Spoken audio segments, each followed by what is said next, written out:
Olá, hoje vamos mergulhar de cabeça num movimento que, olhem, moldou nações, desafiou reis e redefiniu completamente a vida cotidiana. Os puritanos. Muitas vezes a gente pensa neles e vem à cabeça umas caricaturas, não é? Mas a história deles é, na verdade, uma saga super complexa de fervor espiritual, de revolução política e de um legado que, acreditem, ainda hoje ecoa por todo lado. Para conseguirmos entender os puritanos, primeiro precisamos de perceber uma certa visão da história. O professor Latoretti, por exemplo, descreveu o progresso do cristianismo não como uma linha reta, mas sim como o avanço das marés. Ou seja, há ondas de avivamento espiritual que depois são seguidas por períodos de recuo, de maré baixa. Só que cada nova onda, cada nova maré alta, alcança um ponto mais acima na praia. E os puritanos? Bem, eles surgiram precisamente numa dessas marés, sentindo que a grande onda da reforma protestante tinha recuado cedo demais. A nossa análise de hoje vai seguir precisamente esta maré. Vamos começar com a frustração que deu origem a tudo, depois vamos explorar o chamado radical deles à pureza, ver como isso os levou a uma guerra civil, mergulhar nas três crenças que os tornaram tão poderosos e, por fim, descobrir como as ideias deles continuam a influenciar o nosso mundo hoje. Ok, vamos a isso. Para entender os puritanos, temos mesmo de voltar atrás no tempo, lá para a Inglaterra do século XVI. A Europa tinha sido completamente abalada pela reforma protestante, mas em Inglaterra, em Inglaterra algo parecia ter ficado pelo caminho. No continente europeu, a reforma foi como uma explosão de liberdade espiritual. As pessoas redescobriram uma relação direta com Deus, sabe? Livre da corrupção e das tradições humanas que tinham, de certa forma, ofuscado o Evangelho. Mas em Inglaterra, a história foi bem diferente. Lá, os reis mantiveram um controle muito apertado sobre a Igreja. Eles tinham medo de que uma reforma a sério, uma que limpasse tudo o que eles consideravam resquícios do catolicismo, lhes tirasse poder. E para muitos crentes fervorosos, a reforma inglesa estava, por isso, perigosamente inacabada. E é exatamente neste cenário de descontentamento que surge um grupo que viria a ser conhecido, muitas vezes até de forma depreciativa, como os puritanos. E o nome? O nome vinha do seu desejo central, purificar a Igreja. Só que a missão deles ia muito, mas muito para além das paredes do templo. O motor por trás de tudo isto era uma ideia poderosa, o princípio regulador.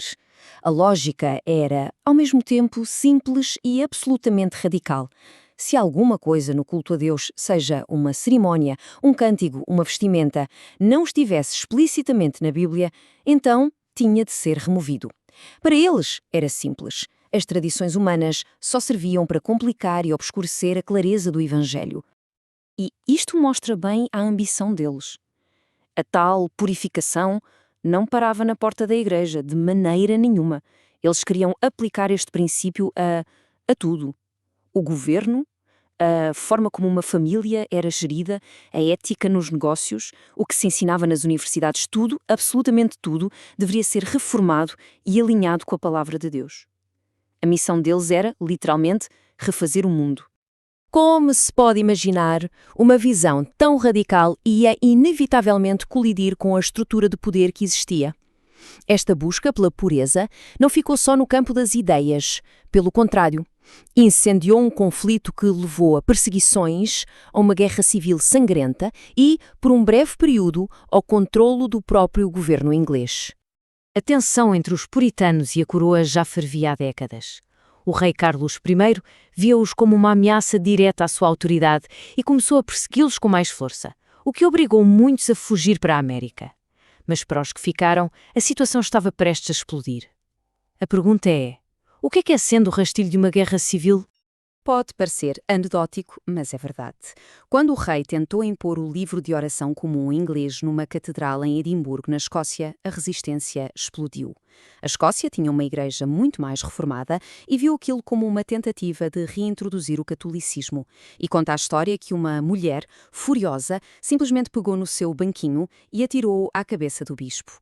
A catedral virou um caos e a estátua de desafio deu início a uma rebelião armada. O que se seguiu foi uma das décadas mais turbulentas da história inglesa.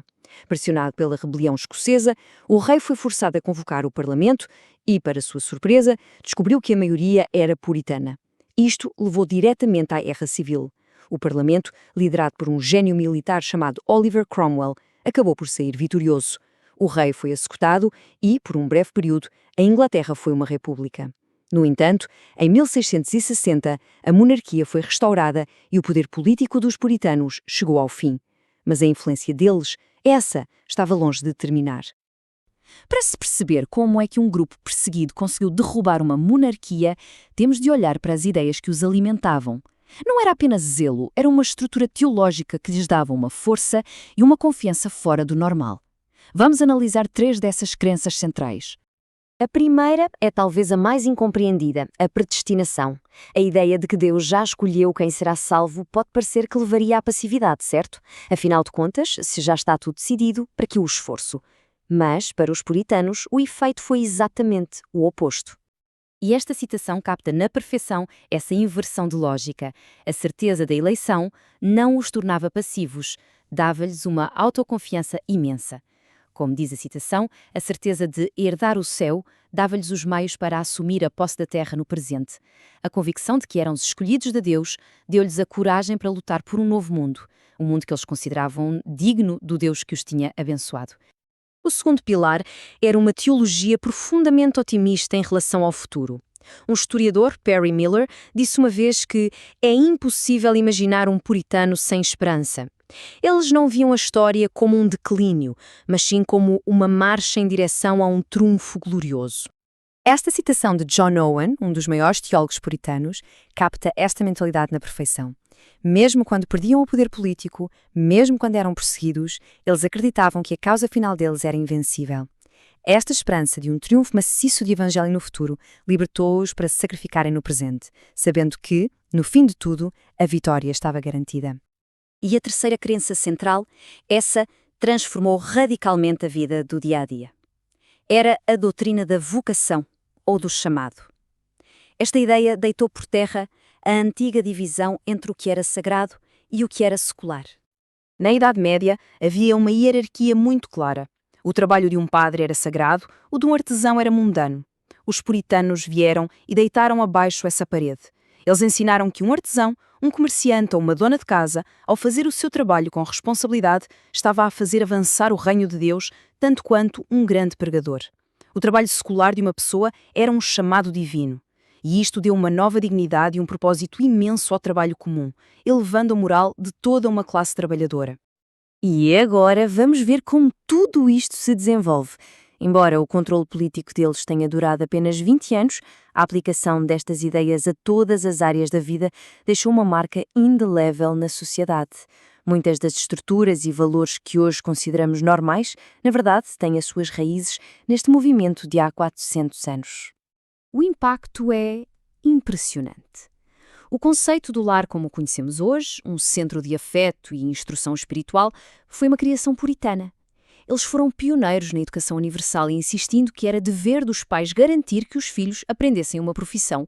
Surpreendentemente, foram uma força motriz por trás da revolução científica, porque viam a ciência como uma forma de explorar a glória de Deus na criação.